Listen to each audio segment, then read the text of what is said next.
uchun bitta, mana shu kela olmayotganlar uchun kelishligi uchun, hamma xalqimiz uchun bitta duo qilib bering. Assalomu alaykum aziz kuzatuvchilar. Men Makka mukarramada kimni ko'rib qoldim? Qora akani ko'rib qoldim. Qora aka, assalomu alaykum. Qora aka, Alloh nasib qilib mana qarang shunaqa joylarda ko'rishdik.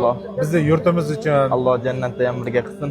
Amin, amin. Yurtimiz uchun bitta, mana shu kela olmayotganlar uchun kelishligi uchun, hamma xalqimiz uchun bitta duo qilib bering. Chiroyli qilib qora aka. Ilohi amin. Amin. Ya Rabbi, Ya Rabbi, Ya Rabbi.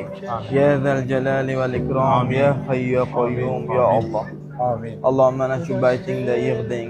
Amin. Allohim bizlarni endi jannatingda ham jamlagin ya Allah. Amin. Allohim yurtimiz fuqarolarini hammalarini g'ani boy qilgin. Amin. Allohim Baytullohga kelib, Allohim haj umra amallarini bajarmoqliklarini hammalariga nasib ruda aylagin. Kela olmayotganlarga tez fursatda Allohim o'zing chaqirgin ya Allah. Ya Allah, bizga mana shunday sharoitlarni yaratib berayotgan yurtboshimizni umrlarini uzun qilgin. Janjonlarni sog' qilgin. Ahillarni kasal qilmagin. O'zingni baytingda turibmiz ya Allah. Payg'ambarimiz sollallohu alayhi vasallamning ilk risolatlari boshlangan, ilk da'vatlari boshlangan joylarda turibmiz ya Allah.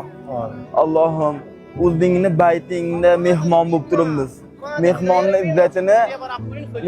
izzatini mezbon qiladi ya Allah. Allohim, biz mehmon bo'lib turibmiz.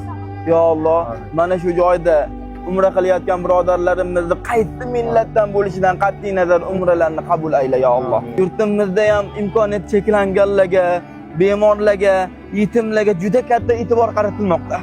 Ya Allah, bu millatni kam qilma. Bu millat istiqbolini ziyoda qil. Allohim, sportchilarimizdan o'zing rozi bo'l. Allohim, sport sohasida ham juda katta yutuqlarga erishishmoqda. Allohim, barlarni o'ylagan maqsadlarga yetkazgin. Allohim, bayting haq hurmati yurtimizdagi bemorlarga barchasiga shifo ber ya Allah. Yurtimizdagi Allohim, yurtimizdagi miskinlarni boy qil ya Allah. Yurtimizda hojatmand bo'lib turganlarning hojatini o'zingni dargohingdan chiqar ya Allah. Allohim, ekinlarimizga baraka bergin. Yerlarimizni hosildorligini ziyoda qilgin. Allohim, senga shak shubhasiz ishonib turibmiz. Duolarimizni Robbimiz ijobat qiladi deb iymonda turibmiz ya Allah. Allohim, bizlarni tashab qo'yma ya Allah. O'zing bizlardan o'zing rozi bo'lgin. Robbana atina fid dunya hasanatan va fil oxirati hasanatan.